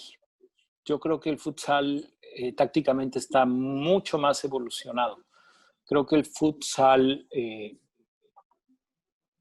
pues ya en este viaje más largo ha tocado todos estos puntos que en la playa sí sirven, ¿no? Como es el saltar las líneas por arriba. Entonces yo no encuentro, o sea, yo intenté cuando llegué al futsal, pensé, bueno, pues algunos de los conceptos que he aprendido en la playa y la realidad es que no, todos están copados, todos están bien entendidos, todos están bien defendidos. Creo que no hay, ¿no? O sea, la logística de cambios en el futsal está más que trabajada. Yo creo que, o sea, digo, esta madurez como modalidad que tiene el futsal y sobre todo que esa madurez viene de un país como España, que es tan clavado en conceptualizar por escrito conceptos, ¿no? O sea, yo conozco a mucha gente que trabaja futsal en España. Digo, es curioso que el actual campeón del mundo comparta conmigo que no tiene que ser tan estructurado, que es Diego Justosi, que es un argentino, pero los españoles tienen definido casi o sea, cuadriculan la cancha en no sé cuántas zonas y cada sector de la cancha tienen muy bien definido cuál es el movimiento, qué es lo que sigue, qué es lo que no se debe hacer, qué es dónde se debe pisar, cuál es el pase que hace daño, cómo. O sea, es un deporte más evolucionado. Entonces yo hoy no encontraría, a lo mejor alguien lo descubre, pero yo no. Yo todavía no encuentro algo. O sea, de la playa al futsal, no. Del futsal a la playa hay mucha gente que lo hace. Hay mucha gente que viene del futsal a la playa. Guga es uno de ellos. Claro. Y la última pregunta, Ramón, ¿cuáles son los objetivos que crees que todavía te faltan por cumplir en el fútbol playa? ¿Los qué, perdón? Los objetivos. Los objetivos, mira, te voy a ser sincero, la realidad es que yo quisiera regresar al fútbol. El fútbol de playa me ha dado todo lo que tengo, todo lo que soy. Le agradezco muchísimo. Mi llegada al fútbol de playa fue un poco accidental, ¿no? Fortuita, circunstancial. No era mi plan quedarme en la playa. Creo que la historia dice que, bueno, así como sorprendimos al mundo, también a mí me sorprendió, ¿no? La historia del subcampeonato del mundo es para hacer una película, para hacer un libro. Nunca estuvo en la cabeza de ninguno de nosotros, ni siquiera en la mía, de los jugadores menos. Pero en la mía, no. Entonces yo descubrí que todos estos caminos al éxito, que lees en los libros, en donde hay que tener muy claro el objetivo, visualizar las metas y no perderlas de vista. Y, o sea, sí, claro, quizá te acercan más a que tengas éxito, pero que también hay éxitos que se van construyendo día con día, ¿no? O sea, no dudes nunca. Bueno, pues este equipo se cansó de dudar. De hecho, a mí me amenazaron con perder el partido por default porque se querían ir de compras 14 horas antes del partido, pese que ya los había llevado de compras, ¿no? O sea, hubo un rompimiento entre los jugadores y yo porque me amenazaron con no presentarse a jugar si no les daba permiso, y no les di permiso. Nos había tocado un grupo dificilísimo, que era Rusia, ¿no? Que era Brasil, que también eso creo que influyó porque pues, ellos salieron confiados. El hecho de que nosotros ganáramos el primer partido y jugáramos muy bien contra Brasil nos dio una fortaleza que después nos hizo poder competir contra España, que ya nos había analizado los 3 partidos de fase de grupos. Entonces, yo regresé con una medalla, pues me dijeron, ¿y ahora qué hacemos? Continúa. Y por la manera que tengo yo de ser, pues bueno, me tocó la playa, como si me hubieran dicho, pues ahora vas a dirigir la sub-15 femenil. O sea, yo entrego mi vida, pongo toda mi pasión, mi profesionalismo, mi idea y mi filosofía de que si ya estás ahí tienes que hacer las cosas lo mejor que puedas. O sea, para mí dirigir una selección sub-15 es dirigir la selección mayor, no hay diferencia, ¿no? O sea, la dedicación y el trabajo. El hecho de que en la playa, en México, muchas de mis peleas y de mis luchas fueran estériles y que no consiguiera yo gran cosa, también fue desviando todo lo que iba sucediendo. Entonces, yo de un tiempo para acá tenía, porque me invitaron de coordinación de selecciones, supuestamente a integrarme a las menores, después no se dio, bueno, me invitaron, la dirección fue la que me dijo que querían que me integrara y la coordinación al final no estuvo tan de acuerdo.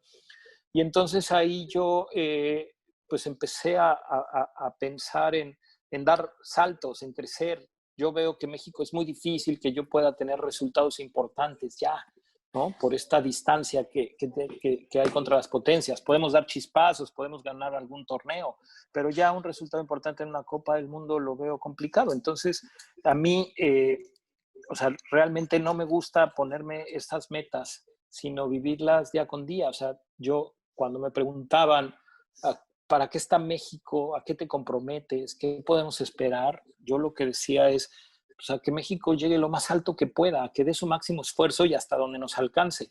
Entonces, ¿cuáles serían mis metas en el fútbol de playa? Hoy no las tengo. Hoy no las tengo porque no tengo trabajo en el fútbol de playa. Si sale una oportunidad, o sea, no es lo que yo estoy buscando hoy, pero también yo al fútbol de playa, como lo dije en un principio, le debo todo lo que tengo, hasta mi familia, ¿no? Se lo debo al fútbol de playa. Entonces, yo jamás le daría la espalda al fútbol de playa si me busca o si me requiere. Por supuesto, entendiendo que tendrían que ser condiciones que me convengan en todos sentidos. En el momento en el que yo regrese al fútbol de playa, entonces me trazaré las mismas metas de siempre, ¿no? Si es con un país con potencial, pues llegar lo más alto posible, ganarle al que se me ponga enfrente. Siempre jugué a ganarle a Brasil, a ganarle a España, a ganarle a Portugal, a ganarle a Irán. Pocas veces se dio, lo conseguimos en algunas, en otras no, pero la idea siempre fue la misma. Y mi profesionalismo y mi entrega, ¿no? A mi estilo, porque quiero decirlo, ¿no? También los últimos años yo me volví más como un manager que como un entrenador y creo que me lo gané a través de los años, ¿no? En el momento en el que tuve un auxiliar, yo empecé a delegar y hubo jugadores que lo malinterpretaron y pensaron que a mí no me importaba. Entonces, yo lo explico así. Así como fui subcampeón del mundo con un equipo que no pintaba para hacerlo, también como estudiante nunca llevé un cuaderno, nunca hice apuntes, no llevaba yo libros y a la hora de hacer los exámenes sacaba 10. Entonces, hay estilos diferentes. Si hay gente que tiene todo estructurado y todo escrito, ¿no? y que hace informes y reportes, los respeto muchísimo, ¿no? O sea, yo lo podría hacer si la exigencia es que los haga, pero si a mí me das elegir, yo tomo decisiones, en donde puedo delegar responsabilidades, en donde yo, en lugar de tenerlo plasmado, hoy, se habrán dado cuenta, no tengo una tabla. Digo, triste, hoy tengo una tabla de futsal, las de fútbol de playa no las encontré. Y trato de no usarla, prefiero yo explicar dentro de la cancha. Y son estilos y a mí me ha funcionado. Y hay gente que quisiera verme pasar horas y horas editando en la computadora y demás. Y yo vivo el fútbol de otra manera. Los resultados dicen que también por ahí se pueden conseguir cosas importantes. Entonces, ¿qué me hace falta en el fútbol de playa? Cuando regrese al fútbol de playa, ganarle al que me enfrente. Eso me hará falta. Hoy no. Hoy estoy buscando regresar al fútbol si es posible, pero siempre agradecido y dispuesto y disponible para el fútbol de playa. Muchas gracias, Ramón. Tremenda charla la que nos diste sobre los sistemas tácticos de juego y también respondiendo a la última interrogante sobre México y tu paso por la selección.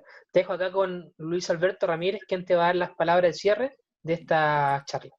Muchas gracias, Camilo. Muchas gracias, Ramón. Una pregunta, ¿a qué equipo le vas allá en México? Mira, yo jugué, me formé en el América. Me formé en el América y regresando del Mundial Sub-17 armé un quilombo, hice todo un caos porque me fui con Reynoso a Tampico porque Pumas me había ofrecido, yo no tenía contrato y yo me iba a ir a Pumas, pero Pumas echó para atrás y después de Tampico me escapé y jugué la mayor parte de mi carrera en Pumas. Entonces, yo tengo dos amores grandes, ¿no? Que entre ellos se odian. O sea, claro, América y Pumas. América y Pumas. Como profesional, pues empiezas a perder esta parte del aficionado. La realidad es que a mí me da gusto que gane los equipos en donde tengo gente que me cae bien. Hoy le voy al Seattle Sounders en Estados Unidos y al New York porque hay dos mexicanos a los cuales aprecio y admiro por lo que han hecho. Y hoy en México, pues realmente no tengo un equipo, sigo el fútbol. Me gusta ver, prefiero irle al Manchester City hoy, ¿no? Y prefiero irle al Barcelona hoy y a veces al Liverpool, pero realmente no tengo un cuadro a quien seguir. A los que juegan bien. Yo en México le iba ahí al Pumas. Muy bien. Era el sur, de la zona sur, así que le iba a Pumas. No, bueno, pues, claro, también estaba el Azteca, pero haces bien. Pumas es un equipo grande, es un equipo con un ADN increíble, con una historia, con una tradición. Curiosamente, yo también tengo que decir, Luis, ¿no? Para la gente que nos escucha, o sea, yo sufrí no gano una. En América me dicen que soy de los Pumas y en Pumas me dicen que soy americanista. Entonces, la realidad es que ¿no? Ya mejor ni discuto. La verdad, quiero mucho a los dos colores los defendí y los porté con mucho orgullo, como es mi forma de ser. Sí. Y en América, cuando yo estaba, jugaba Carlos Reynoso jugaba en América en ese tiempo. Ok. Estaba dejando de jugar. Tenía un restaurante ahí que se llamaba El Pibe. El Pibe. Sí. Uh-huh. Sí. Ramón, muchísimas gracias. ¿Qué quieres que te diga? Ha sido una excelente conversación, una excelente charla. Creo que hemos aprendido muchísimo. Desde mi punto de vista de dirigente también he aprendido muchísimo. Ahí cuando haces una pasada sobre los dirigentes y cómo tienen que comportarse, que te encuentro toda la razón del mundo. Esto es un equipo y si no se forma un equipo es difícil obtener resultados. Un equipo hasta donde los más mínimos detalles se tienen que cuidar si uno quiere ser profesional y quiere estar en las grandes ligas. Si no es así, por lo tanto, lo entendí, lo entiendo perfectamente. Te escuché muy atentamente porque hemos aprendido muchísimo. Te doy muchas gracias, mi querido amigo. Espero que en algún momento podamos estar juntos, podamos estrecharnos la mano, podamos seguir conversando, porque además eres muy entretenido, se nota que eres apasionado, eres un conocedor y eres apasionado por esto. Así que muchísimas gracias. Le quiero dar el pase a Eduardo. ¿Te quieres despedir, Eduardo? Quedar en contacto. Y y después yo termino con lo próximo, digo. Dale. Sí. Bueno, decirle al profe que le voy a tomar la palabra, lo voy a llamar, lo voy a contactar y como le dije, siempre un orgullo. He tenido la posibilidad de ver varias charlas suyas, entrevistas. Sé que es una persona directa, franca, y uno de los estilos que me gusta a mí en particular, así que he seguido su carrera y un orgullo poder tener la posibilidad de conversar de fútbol playa en un futuro. Cuando quieras, Eduardo, te reitero, ¿no? Aprovecha porque hay mucho tiempo libre para mí ahorita y yo con mucho gusto, el tiempo que quieras, las horas que necesites, a mí me encanta, es un tema que me apasiona y que sobre todo, bueno, pues si a mí me tocó conocer gente que me ha compartido su tiempo y que ha sido generoso en conocimientos, gente más joven o más grande que yo, con mucho gusto creo que la manera de pagarles a ellos es haciendo lo mismo con otras personas. Entonces aquí estoy, me quiero agradecer a Gonzalo, a Rudis de El Salvador, el entrenador exitosísimo de El Salvador que está, a Schubert que también tuvo una sorpresa enorme calificando al Mundial con Panamá, ganándonos a todos, a Diego Sandrino que ya me pague, y por ahí no sé si hay alguien más que conozca. Les mando un abrazo a toda la gente que me aguantó y nos escuchó. Les agradezco, espero, sé que hablé mucho, sé que a veces exagero en el monólogo, espero haber sido claro y si no, pues bueno, aquí estoy a las órdenes, ahí me pueden seguir por Twitter y preguntarme lo que sea, que igual yo les contesto. Y para ti, las puertas abiertas de mi experiencia siempre. Muchas gracias.